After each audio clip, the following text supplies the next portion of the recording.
Yesu nashimwe cyane, haleluya. Maze ko imubwira acarampumuriza, arambwira ati ni wewe ndafise iby'Imana yantumye ndakubwire.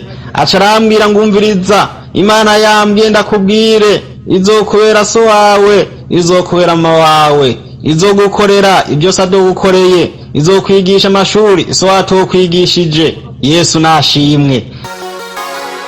Intahe Ngirakamaro TV.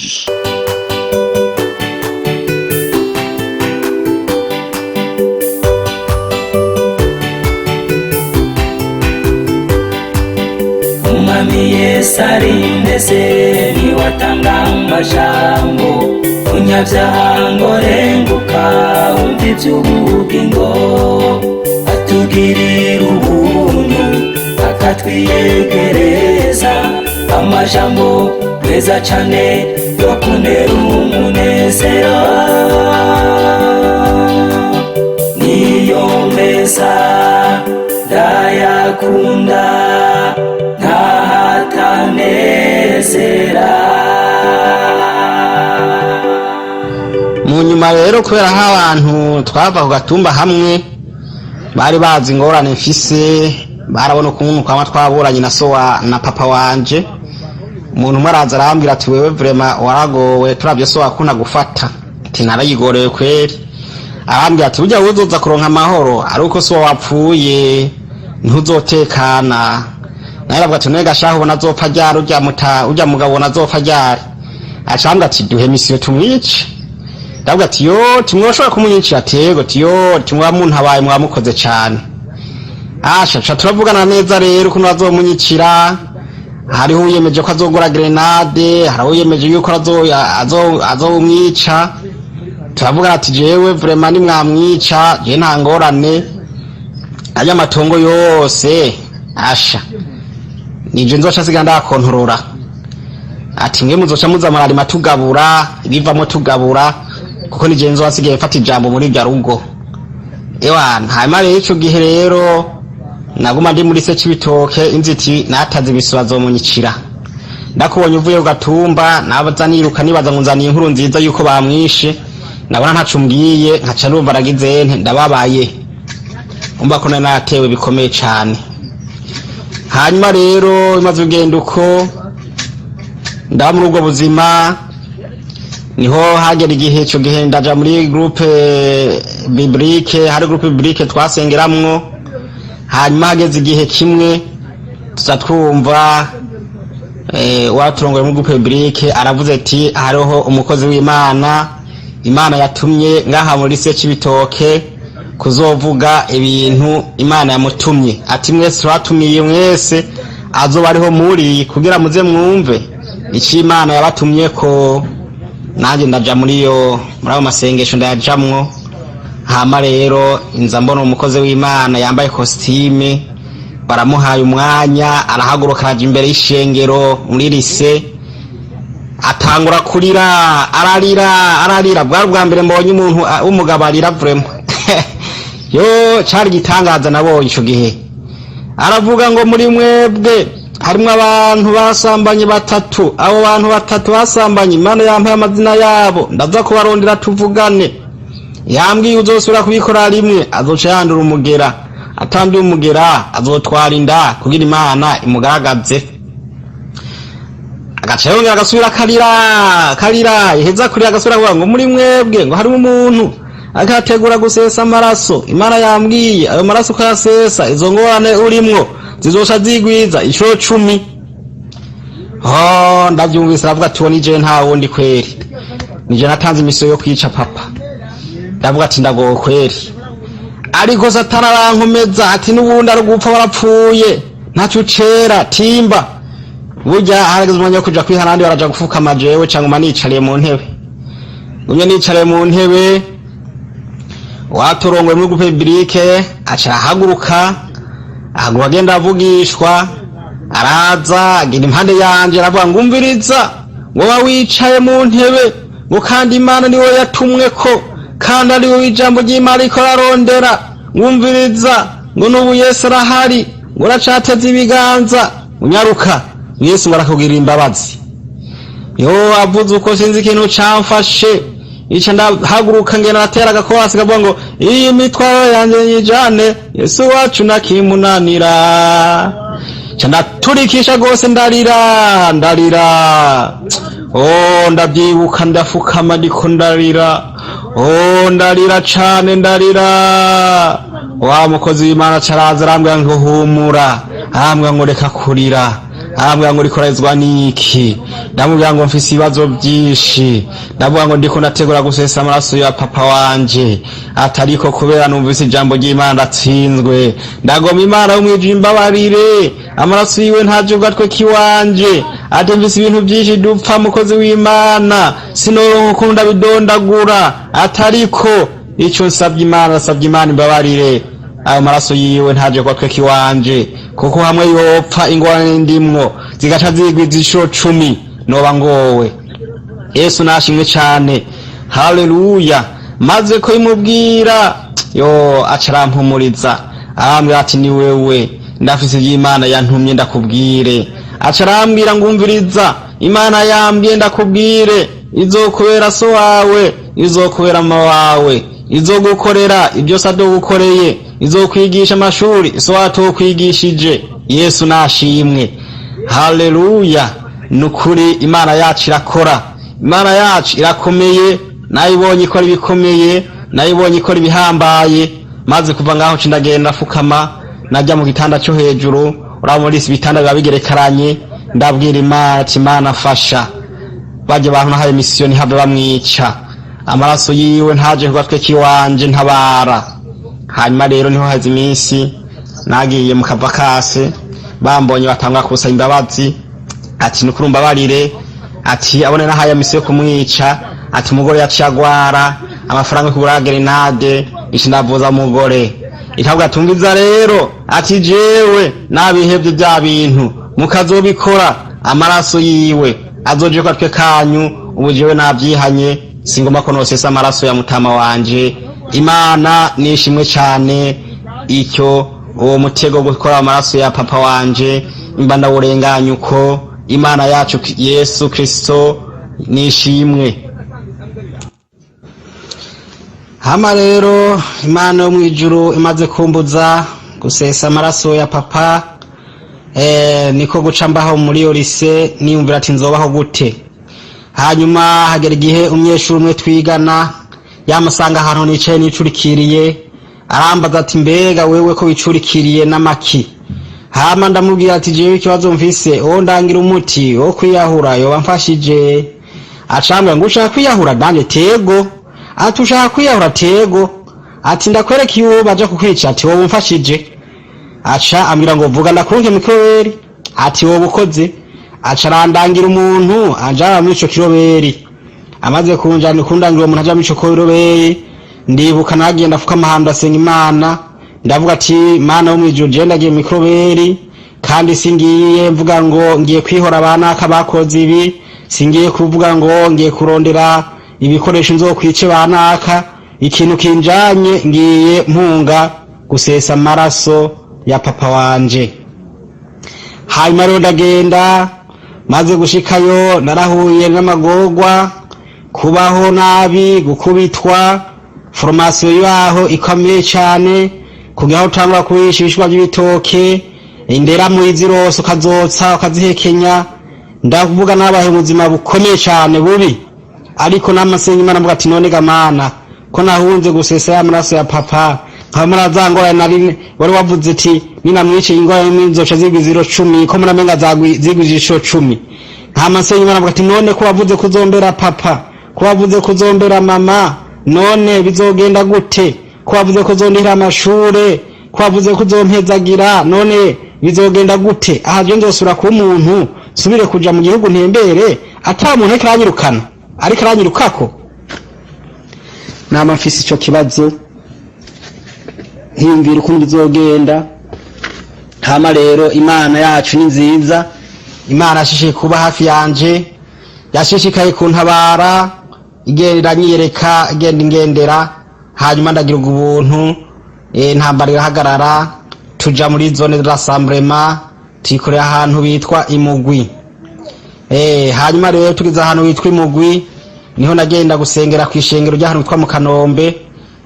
Imugwi ndahashitse ndabona umukozi w'Imana turayaga, tumaze kuyaga acarambaza ati niwe umukizwa? Jerabwa ati yego je ndiwe. Tije nabatirijwe. Ati mbere ushima nashima naho ndi umuririmbyi. Ati none winjiye mu kiroberi bigenze gute? Ica rero ndamushingira intahe ndamubwira uko byangendeye, umukozi w'Imana arumigwa, ahubwo acavuga ati ahubwo rero sinarinzi yuko mu kiroberi haje abakizwa. Ati ahubwo rero genda urondera abandi baroberi bagenzi bawe barabakizwa Panigoti nkawe bahora baririmbyi, muce mutangura mutegura indirimbo, tuze turaha indirimbo kwa Mungu muririmba ibe korali y'abasirikare. Yesu nashimwe.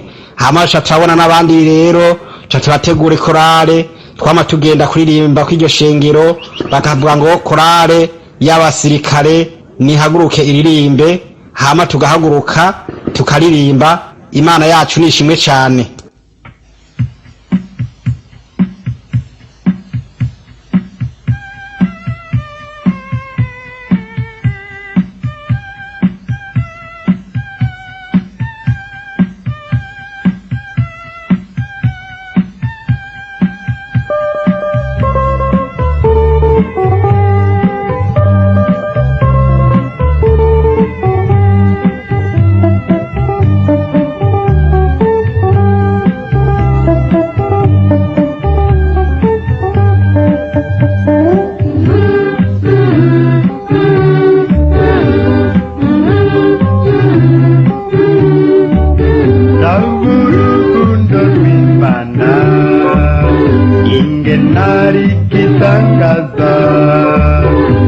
yatanze umwana wayo ari umwana w'ikinege, wabamwizera ntibapfe rubi, baronka ubugingo budashira.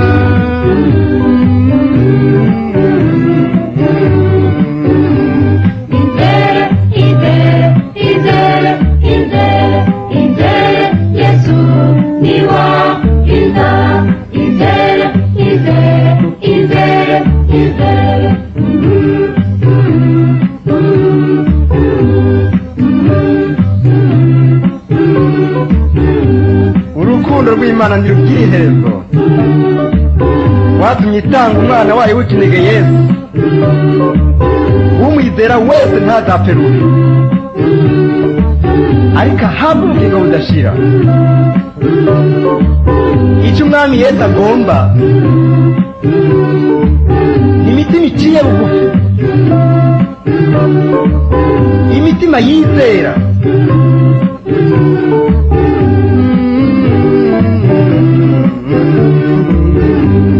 Izere, izere, izere, izere, izere, Yesu niwa kiza. Izere, izere, izere, izere.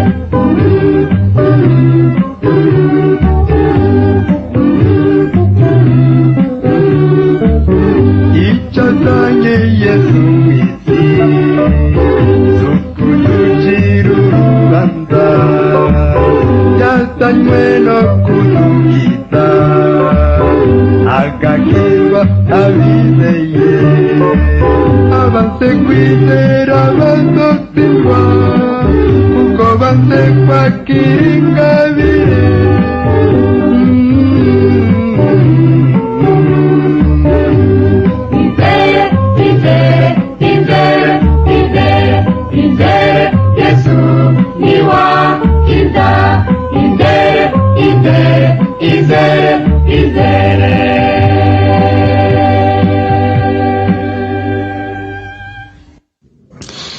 Hama rero ndavuga igitangaza cakorekeye aho hantu ku bahita nyimba ari Kanombe kwishingo rya Panigoti y'ahantu bitwa Imugwi. Igitangaza cyashitse, urumva ko twari dufise korale yacu twaririmbamwo, twaragenda kwa Mungu bakavuga ati korale y'abasirikare, tukahaguka twaririmba kandi turabaroberi, tugasenga Imana bikagenda neza. Hariho wa Mungu mwere nigeze kubona ibintu by'ibitangaza, inza mbona umukozi w'Imana yari karigisha ijambo ry'Imana, ariko aragigisha inzamura umujenama arahagurutse atangura kuvugishwa, aravugishwa, numva mu byo avugishwa arafusizemo ngo ni mu icubahiro canje, numva mu ishengero hose abantu batanguye kuvugishwa, abantu batangura gufukama hasi barakumbagara aho hantu ishengero nta simari barasizemwo, abantu bararambarara mwivu. Nza mbona wa mukozi w'Imana nawe yari karigisha ijambo ry'Imana arabanza aritse kuvuga, nkagamwumva avuga ngo Mana ngo ndagushimiye, ngo Mana ndagushimiye. Hanyuma nza numva wa muntu ariko aravugishwa avuga ngo umuntu wese azi ko amusirikare ngo ngaho imbere. Hamaca turahaguruka turagera duhagara hari imbere, duhagaze hari imbere ku karutare. Wa mukozi w'Imana acavuga ngo mwabasirikare nimufukame. Hama rero turafukama, dufukamye wa mujenama ikavugishwa, acaraza hera hirya ku wa mbere amuvuga kw'ibyiwe, amuvuga ko ico gihe hari umuntu yarasengera aho nyene twari twamurokise nakwe turamutwara muri ivyo vy'ikiroberi. Hama Imana mushitseko numva rero avuze ngo wewe ngo ari umukozi wanje, ngo hanyuma rero ngo kwera ibintu by'ubukene, ngo ushaka ibikorwa byanje, ngo uca ngurigira ngo ngwe ndumva nyine ko Imana imufuhiye. Hama rero nanje aho ndavuga ati Imana yo mwijuru urabizi je canjanye, nagiye hariya kubera ntinye guhica amaraso, gusesa amaraso ya papa, none rero je urampangaza nukuri je ndi ngaha anya, kandi urabona ko nubona je gusenga, kandi nubundi je nkurikira wewe.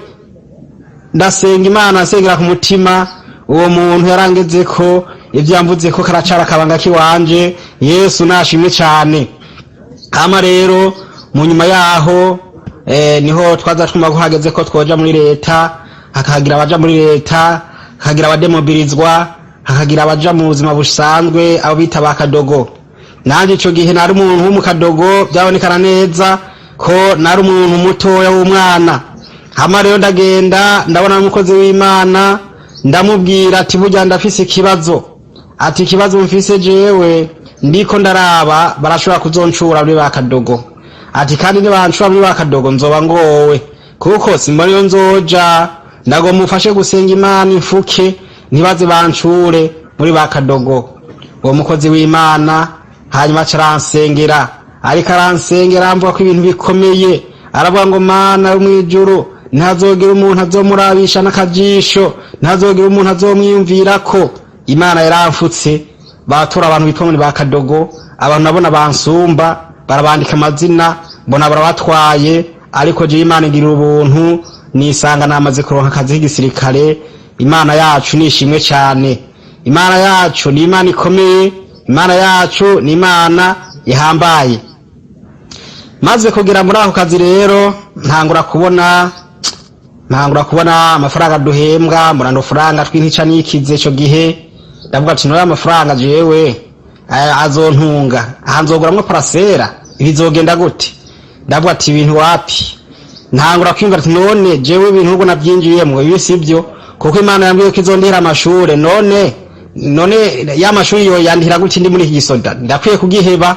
Imana yacu nishimwe, haje inzira z'Imana zirenga igihumbi kweri. Hama rero niho nafata ingingo yuko noheba akazi. Ndafata ingingo guheba akazi ngo nsubire kuja kongera gutera induru muhira kugira ndaye ko yamara zo nsubiza kwishuri. Hanyuma rero ndaheba akazi, mpebya akazi rero ndagaheba nigwaje ingwara ikomeye, banduka ngo ngiye kwivuza Bujumbura. Ngeze Bujumbura rero banduka kamwikambi raho, banduse muri yo kambi, shitseyo urupapuro banyanditse ndaruberetse, wonda gwese shambira ngo ngahanya ngo nubwo mara umwaka wibere ngaha ngo bazoza bakugaburira, hanyuma ngo uja kurotera faranga wirira, ngo maka kugeza igihe uzobonera yuko wipfuje gusubira mu ikambi wajuvamwo. Maze gushika ahantu avuga ati ha rero ntabwo ntera ntaha muhira, reka ndindire imbe ndigumiye ngaha aya mbaze ntembere mu gisagara ca Bujumbura. Icamara amezi 6 nibere muri ico gisagara ca Bujumbura, mpembwa amafaranga ntakoreye. Imana yacu ishimwe. Hanyuma rero ingorane nagize muri ico gihe cyose, iyo ngiye gusenga bigisha kuri jewe, ndibuka nagiye gusengera mu Kamenge, nagiye gusengera mu Kinama, nagiye gusengera mu Nyakabiga, aho hose nshitseyo ijambo ry'Imana bigisha kuri jewe. Hanyuma nkaca ngenda nkafukama nkabwira umukozi w'Imana ibyaha nakoze, nabimubwira agaca mbwira ngo nzogende sabe ikigongwe papa kugira ngo twiyuzuze. Amaze kubimbwira nkaca mbwira ati sinzopfa ndamusabye ikigongwe n'ikibi yankoreye. Namara gufata iyo ngingo nkaza n'uwaje umukozi w'Imana karansengera, nkaza n'umva ijwi rimbwiye ngo ntubabariwe kuko nawe wase gutanga imbabazi. Hama rero nkaca mva numva mbabaye ko numvise ko ntababariwe. Aho ngiye kose nihana nasengerwa, nkaza numva ijwi rimbwiye ngo ntubabariwe kubera nawe wase gutanga imbabazi. Nanduka ibyo gusenga ndabiheba kuko navuga ati iyo ngiye gusenga banyigisha ko, ariko nihana Imana ntimbabarire. Ndaba muri ubwo buzima kugeza aho iyo ntashe muhira ugatumba twashobora guhura na Mutama ariwe papa wanje, wewe muri kumwe atana kimwe dupfana, we nkakugwa mu nda nkakuramutsa, ariko Mutama sinigira ndamuramutsa. Kandi iyo ntashe ugatumba sinashobora gushikira muhira. Hari igihe niyumvira nkagura ibintu, nkagura amavuta n'ibindi bintu, nkavuga ngo ntashe muhira, ariko nagira ahantu naca muri amatongo ya papa, esprit gacivyuka kavuga ati bijya ntaco byakoze kugira papa nyigishe. Nkaca ndeka gushikira muhira, nkaca shikira kwa mwene wacu wo kuri mama wacu yitwa Karenzo, niho naca shikira. Urumva ko nari naraboshwe, ndamara igihe ndi muri ubwo buryo, ndi muri ivyo bintu, ntazi gutumbera muhira kwa papa, kandi byitwa ngo umusirikare w'igihugu, byitwa ngo ndahembwa. Ndamara imyaka ishika 6 ntaturikira muhira. Urumva ko Imana nari naraboshwe cyane. Ndabe ico gihe muri ubwo buzima, ariko Imana yacu igira neza. Nkiri Bujumbura muri amezi 6 niho nagiye n'ubabo ku kazi bantelefona bambwira ati kwishu ati tubonye muri FMC yawe canke muri dose yawe ofisi y'amashure, ati none kubisa amashure bakaba karonda abantu baja kwiga, ubona woza ugakora ikibazo ugacojuza kwiga amashure y'ibisongerezi. Hama ndavuga ati noza kugikora. Hama rero baca abantu ko ndagenda ndakora ikibazo, ca kibazo cindagitora, ica ndasubira ku ishuri ry'igisirikare. Imana yacu nishimwe, ica ndiga rero, baca banyigisha ca Congereza, baranyigisha ca Gifrasa, baranyigisha, ica nandi ndawe umuntu. Imana yacu nishimwe cyane. Na twa dufaranga navuga ngo ni dukeya kubera nize, nkaca ndonka ukuru nunguruzwa, nkava muri kategori nari ndimwo nkaja mu yindi, ica ndasubira kuronka udufaranga rero dufatika dusumba tumwe nahora ngirante nahora mpembwa. Imana yacu nishimwe cyane. Hanyuma rero ndiko ndishika iryo shuri ahantu twigira i Bururi muri esi Bururi, abakozi b'Imana baraje baturondera ati abantu ba Panigoti mwahora muraririmbyi nimuze tubandike turiyandikisha. Hama ravuga yuko rero umuntu wese yoca atangura akaja muri korale. Abandi baragiye muri korale, mugabo jewe narase kuja muri korale, bakanyinginga nkanka. Icatuma naha kuja muri korale cari gihari. Icambere nuko Imana yarase kumba bari ibyaha nakoze, kubera bagumambira ngo sabe ikigongwe papa. Nandi mutima nkumva ntashobora kuzomuharira ibyaha yankoreye canke bibi yankoreye. Bica bibangaho rero muri yo amashuri yose ndayiga, ndaheza ntagiye muri korale. Hanyuma nyine haje tugiye guheza, Imana niho yacingendera. Haje Imana yacu ni nziza, Imana iradukunda. Ndibuka harimo umuntu umwe umuje nama yaraje arampanura arambaza, ico gihe naciye niga ibintu byo gukina karate. Ndakina karate, umuntu umwe muje nama arambwira ati none we ko wanka kuja mu bikuba by'Imana ube muri korale kandi bavuze ko Panigoti byagenze gute? Ndavuga ati jewe sinoja muri korale ndiko ndigira karate. Avuga ati nozo karate zizokugeza hehe? Ati umukizwa ntakwiye gukina karate. Ndavuga toya, ati jewe ndiko niga karate kugira asuma nibaza kunyiba nzocinda bakubita karate. Arambwira ati burya ndakubwire, ati hari Imana izokugira akantu ibyo bintu kabiheba, hanyuma ukazokwibwa ugahamagara Yesu. Nari hamubwira ati genda hirya sha genda hirya. Burya bimbwiye nta misi yaheze ngiye muri sare twaginamo karate, siniko nadugije ukuru nkuku, inza numva ikintu gituritse mu mavi. Hama rero cindavyimba ukuguru, namaze nk'ukwezi kose ngendera ku kibando, ntangura kwimvira ati yabambunitse burundu canke iyo ngwara gose ukuguru bakaguca notashe nja hehe ko na kwa Mutama ntashikirayo byogenze gute. Hama rero niho natangura kwiyumvira ati ndakwiye kwizura Mutama wanje, ariko nubundi nkabitegura nkagenda nashika muhira nabona amatongo ya papa nkacisha buryongere kavyuka iyo najanye nkacinda bishikiza mu muhana. Hanyuma rero bazogenda uko ndiyo muri iyo Bururi niho narota inzozi. Burya Imana dukunda ni Imana ikomeye, irafise ukuntu ikora umuntu ikamwiyegereza. Nca ndota inzozi mbona ntashe ku Gatumba, sanga papa caduhura n'abantu baca barambwira ati none wowe ko so yapfuye utari waraje maze ko ye nibiki. Ndavuga ati sinabimenye. Hama rero ndabivuze sinabimenye, bambwira ati yarapfuye heze amezi 3. Ati nibyo tego tiyo tewe je ndagowe. Ica ndagenda shitse rero muhira mbona ba petit frère bambonye batora muri baranyirukako barambwira ngo niwe wishe papa none uraje. Banyirutse ko ndaburi yonja niyomva. Hanyuma rero banyirutse ko ica ntera ngenda kumwe mwene wacu kuri mama wacu nawe ambonye nawe aca aranyiruka ko amira ati ntungereye mu rugo wahantu naso wayapfuye ni utaje. Ati kare tumva kuri wamwishe. Ati none Jehozongirira amaki. Hanyuma rero ca ndatera nanje muri yonja niyomva mwizo nzozi ndazanzamuka sanga nariryamye. Ica ndiruhutse ndavuga ati yewe Mana ndagowe. Ico gihe nta telefone nari mfise, ndavuga ati byaye byose iyi ni Imana yeretse ibintu. Ati karabaye Mutama arashobora ko yarapfuye, none bene wacu nzobiyegereza gute, bashikani nzobiyegereza gute. Ndagira ikibazo gikomeye cyane. Hama rero muri iryo joro hari masaha saa 9 aho narota izo nzozi. Sinzi ukuntu masaha 10:30 agatiro kongeye karafata ndasinzira, nongi kongeye kuufata ndasinzira. Ica ndasubira ndarota za nzozi mugohoca ndota mbona duhuye ngo bagiye kumuhamba. Hanyuma ndababaza ati wo mugiye guhamba ni? Bamwe ati ni papa wawe. Ndavuga ni mufundure munyereke. Bafunduruye ica mbona ariko arahindukira amaso anyitegereza. Imana yacu ishimwe. Izo zishinongera zivamwo nikanguye ndavuga ati sha ko nsubiye kurota ugira kabiri bagiye kumuhamba kabaciye mbona kanura. Ati papa ntarapfa.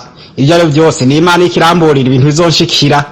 Niho rero naciye fata ingingo ndavuga ati ibi bintu je hamwe byonshikira no bangowe yefo yiko niyuzuza na Mutama hamusaba imbabazi hakiri kare. Niho rero naciye ntefora mwene wacu kuri data wacu ndavuga ati burya rero ndipfuza yuko tuzotahana muhira, ndipfuza ko zogura ibintu nkaza tukajana nkaguhitana tukajana muhira, ibyo bintu bikaba nkabishira muhira, kandi ndipfuza yuko uwo munsi nzorara muhira. Rero cyo ndagusabye ufashe umperekeze bize bigende neza, sinzotinye kurara muhira. Imana yacu nishimwe. Acara binyemerera niho guca ntegura amafaranga. Ica ndagenda ndasoma ibintu, ica ndajana no mwene wacu kuri data wacu. Ndashika muri nasanga siho bari, sanze atariho bari. Ibintu najaye ndabidepoza ku mubanyi, ndavuga ati ibintu muze kubitanga muhira kandi mubabwire ko ndara muhira. Ica ndagenda kuba natembera fisi isoni nyinshi nive kunuza kubana na papa, ariko icanza amasaha y'umugoroba yo mwijoro hatabona. Hama rero ncinabwira undi mugabo araho ati nipfuza gusaba ikigongwe papa, ariko simbona ukunda bivuga. Acambye ati ho cinze kugufasha. Hama twajana n'uwo mugabo tujanye dushitse muhira.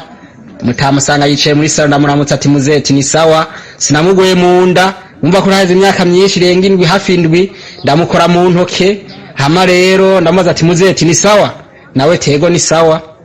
Ntaja murarenga igifusha turicara ngaho muri iyo salo turatekeza turahorama. Hanyuma rero niho wa mugabo twari kumwe yacavuga ati Mutama ati cese ndayimirutse sinaraho ntembera hiwawe. Ati mugo muhu wawe yambwiye ngo tuzanane, arafise ijambo agomba kubwira. Ati none rero sinarivuga ingere ndagyumvise. Numva rangurishije. Naje rero caravuga ati Mutama tijewe nta birebire mfise binzanye byayenzanye no munsi. Ati kintu kinzanye ngiye gusaba imbabazi umbabarire kuvyo nagukoreye byose, nateguye kukwicisha Imana irambuza. Uribuka yuko nahatse guteba n'umupanga. Iyo byose ni ibintu binzanye ngogira ngo umbabarire kuko nakucumuye ko savye imbabazi. Aho Mutama wanje sinyuma gatoya igihe naje mu Kiroberi hari agakinga ka Mutama naye nakamutwaye kugira ndonke amafaranga nzokoresha mu déplacement n'ibindi. Icamwe rero ndabimubwiye rero ndiko ndasaba imbabazi. nza numva mbwiye ngo hajya ngo baca umugani ngo utwawe niwe ngo ntatingata ngo niyaba ngo aje kunsemba bazi bivuye ku mutima izo mabazi ndazimuhaye amaze kuvuga uko ca numva ko ari asotera kagakinga kiwe ishabwa ati ne mutama kajya kinga natwaye ubona nk'ubukogwa ngahe aca avuga ngo riya kinga ati Gerard hejya ariko kugura 180 ntaco ribaye ati sawa ico ndahaguruka nkora amafaranga mu mufuka 100 ndaharura amezi ati haro amafaranga urabe araharura ati 100 ati no rya kinga ubona ritarimwo ati ririmwo aturakoze Imana iguhezagire Yesu ashimwe haleluya aca aramparira ampariye naje numva naryohewe mu nyuma rero ninaceva ngaho randagera nakoze Imana ndababwira ati jewe nakoze byahe nibi nagwa mu nsengera Imana imbabarire umukozi w'Imana carasengera ansenge nagiye numva mbengana nikora isi yose numva ndarosa amahoro mutima numva ndahariwe ryajwe naho numva rivuze ngo ntuhariwe sinasubiriye kuryumva Imana yacu nishimwe niho naciye nsubira rero ndasubira ibururi twari duhejeje ishuri baca baravuga ati mu minsi y'imitasyo hama rero turinde imitasyo kwa dusabagiza mu gihugu cose niho nagiye numva abandi bari kwa telefone ku matelefone babwira abantu basabira mu mitasyo bipfuja kuza korera mu bisagara bipfuja gukora amakamba atandukanye naje ko yari ifise telefona icinagenda afukama Imana ndafuka amahanda abwira Imana ati Imana yo mwijuru abandi bari kwa telefone bavuga ko bifuza mitasyo naje sifise wonsa mitasyo ati ico ndagusabye ndagomba ndonere mitasyo ahantu nzoronka umuntu anyigisha ijambo ryawe sinzosubire kuronka umuntu anzimiza akanja mu bitagira ikimazi akanja mu makarate n'ibindi ariko ico nsaba nzoronka imitasyo ahantu nzoronka umuntu ahita anyakira akanyigisha ijambo ryawe akanyigisha kukubaha Yesu ashimwe ico nafata ingingo ico gihe iyumvire rero data narahembwa naragura amatelefone ariko byari byananiye gutunga bible byananiye kugura bibiliya ico gihe cyafata ingingo nari mfise impuzu nari naguze 35 nakina mu karato zijya munzu mu nabantu bakinya batera ingumu bakina bambaye nico ndagenda ndazigurisha n'umuntu ndambwira ati je nkina amafaranga akwiranye na bibiliya na kantike acara yampa nico ndagenda ndagura bibiliya na kantike ndavuga ngo karate ndahebye ubu ngomba gusenga Imana yacu nishimwe cyane so inyuma kandi nkiri hariya nyene bururi ndibuka hariho urusengero rw'ikiremba ahantu hubatse ijya kiremba hari ahantu hari ibiti baraje mu ikambi batubwira ati abantu bipfuza kuza gukora ibikorwa by'Imana mu ikambi bururi mwiyandikishe nanje niyandikisha mu bandi ico gihe ariko nari nkifise ca kibazo seri bwasaba n'imbabazi na papa ico gihe hama rero bariko barigisha ijambo bariko bakaduhereza tugakora ibikorwa ibintu by'ibikatusi byari hajyanye bubatse ibyo ushengero gwiza w'ikiremba ni twebwe twabyimbye ibyo biti aha ndaze abakozi b'Imana bahari abavyumvise bakumbiye intahe yanje bazoca bumva ko bazoca byibuka ico gihe abasirikare twavuye muri twagenda tugakora ibyo bikorwa by'Imana tukimba ibinogo tukimba ibyo biti hama rero hajya duhejeje gukora ibikorwa by'Imana bakadusezera mu kudusezera akadusengera Imana nkumva bavuga ngo abantu Imana uzobahagakiza abantu uzobahezagire nanje aho ndico gihe nari nkiri muri ca gihano cyuko ntarirwa n'Imana nkacambwira Imana ngo Mana yo mwijuru wabyumvise ko baradusabiri agakiza ata ntiwozo ntabara nanje ukama nkasubira gukizwa neza ukampa ibyanje bikagenda neza Yesu nashimwe cyane niho rero ico gihe maze gusenga Imana turantabara rero ubu nanje aho ngiye nzoronka abantu banyigisha iby'agakiza Imana mwijuru yabinkoreye ndanezererwa mu nyuma niho nacero nka mitasyo y'ahantu bita mu Kayanza ngeze mu Kayanza baca bampa kuja gutwara position y'ahantu bitwa Imbizi muri zone Mbirizi ahantu kw'izoni maze gushika aho hantu rero igitangaza Imana yankoreye cyabaye ntikomeye cyane niho nabazije ati mbega ishinga rya Panigoti riri hehe baca barandangira aho bitwa ku ngoro barandangira aho bita mu Marambya Yesu nashimwe hama rero jewe mu gitondo cakare ndimva ati nja gusengera hehe hama rero ndasenga Imana ica no umuntu ambya ati genda gusengera hanaha ku ngoro niho hafi hama rero babimbwiye ico ndagenda gusenga shitseyo kujyo shengero rya Panigoti hajya barindiriye kwinjira ica ndahasanga umumama umutamakazi yitwa Kasirida aranyitegereza aho mpakaze, naje ndamwitegereza nkirabira ku ruhande, nkanabona guma yampanze izisho nkamukubita ku tujisho nongera nirabira ku ruhande. Hanyuma ngize gutya mbona arasanze aho mpakaze, arandamutsa ati namahoro, ati yego namahoro, ankoze mu ntoki acarambaza ngo mbega wewe ngurakijijwe? Ikinagira amakenga avuga none uyu muntu abona ndi kwishengero kandi abona afise na Bibiliya ariko arambaza ko nkijijwe bigenze gute, ibintu nibiki? Jeje abona cera mwishashira mbya ati bibi sisa, ati jewe sinkijijwe atariko nipfuza gukizwa. Yo ndamubwiye uko acarangwa munda, anguye munda arangumbira, acambwira ngo mwana wanje tisa, ati nukuri, ati Imana yari yambwiye kumpa umwana wo kurera, ati napfuye kukubona, ati kirambira ko ari wewe, ati none rero humura, ati humura, Yesu nashimwe cyane. Yo ndatangara duheje kuvugana ibyo bacavuze ngo maca turinjira.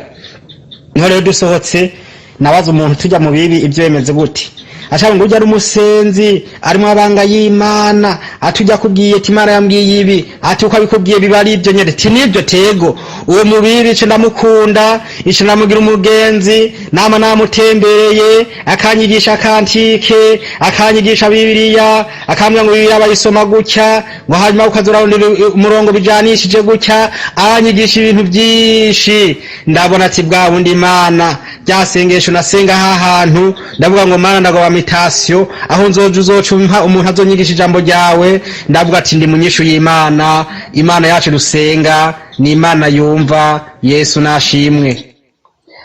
Amen, amen, nashimwe cyane Yesu. Ego, hanyuma mbere yuko dusozera igice cya kabiri, numva nobabaza akantu gatoya mwene Data Desire. Imana ko tuzi tabesha yababwiye ko izobigisha, kandi hari ahantu watubwiye ko wagiye kwiga hariya za Bururi. None ko Imana yari yaragusezeraniye ko izokwigisha, wahavuye wiga ibiki, byagenze gute? Gusa utuntu tw'uduformation twatundi duto nyene, ko tuzi Imana iyo ivuze ikintu ikora ibintu bifatika. Tubwire ni igihe cy'ushima Imana ko watubwiye ati nyabuna ndafise intahe, tubwire by'ukuri. Turumva yuko hari ibintu taratubwira, tubarire ibyo yishimira, tubwire ibyo yakwigishije ubu ngubu kugeza ubu. Jewe cyo nshimira Imana cyane gikomeye cyane nuko Imana yambujije kwica papa, ikambwira ko izombera papa, ikambwira ko izonkora ibyo papa tonkoreye, none ikaba yarabinkoreye. Cyambere yankoreye nuko yampaye akazi, hira kabiri hitse muri ako kazi icima kubandanya niga amashure, nkiga mpembwa, nkiga bangaburira, nkiga banyambika. Narize Génie civile, narize ibyo gutwara ubwato, iyo byose nize ndabihembegwa. Rero Imana yanje shima irakomeye, iyo ivuze ntivuguruza, kubera avuze ko izondika amashuri ikayandihira. Nkiga amashuri bampemba amafaranga, nkiga mu ishuri abaprofeseri banyigisha bahembwa na leta. Ni ibintu bitangaje cyane. Burya Imana ivuze ibivuze vraiment. Sinarinze ko bizogenda, ariko yo mu nzira zazo zire igihumbi nagiye mbona yabikoze, nundi anezerewe cyane iyo ndabyibutse. Hari n'igihe ishobora gukehanirwa kaje ahantu hafukama habwira Imana ati Mara mwijuru wavuze ko uzombera papa, wavuze ko uzombera mama, none ndabona ibintu nabibuze, nta wundi wo kuntabara, niwo kumpa, niwo kuraba ukuntu bigenza. Imana mwijuru igaciba inkorera. Rero Imana twamenyanye, Imana iratabara abantu bose batarayimenya. Nababwira ni ukuri Imana iradukunda, iyo umuntu yayizeye akayisenga irakora ibikomeye. Abumvise intaye yanje mwese Yesu Kristo abahezagire. Nawe guhezagire kandi urakoze cyane. Hanyuma rero Desire, abasoda murakunda kuririmba, ndabazi mwebwe murakunda kuririmba, ufatiye ku mateka yawe y'ibyo wagiucamo. Mbere yuko dusoza kino gice kigira kabiri, irahaba karirimbo uturirimbira karimbo kajanye n'amateka yawe, uririmbira Imana. Jenari kigamana, jenariki ukirirwa ubuntu ukama kukumenya, jenari kigamana jenari ki bwirirwa ubuntu ukampa kukumenya mu majana menshi Imana jenari ki bwirirwa ubuntu ukampa kukumenya muri bya bibazo byanje jenari ki bwirirwa ubuntu ukaza kuntabara muri izo ngorane zanje jenari ki bwirirwa ubuntu ukampa kukumenya. ukaba nawe ufise intahe bifuza gutanga cyangwa izindi nyigisho cyangwa ugomba kuduhuza n'ubifise, twandikire kuri ino nimero ya WhatsApp 68 amajana 84 amajana 981 68 804 981 canke 68 42 14 47 68 42 14 47. kaze twiteze intahe zivuye muri mwebwe kugira natwe tuzisangiza abandi. Izina rya Yesu rirusheho guhabwa icubahiro. Kaze, Imana ibahezagire. niyo meza ndayakunda ntahatanezera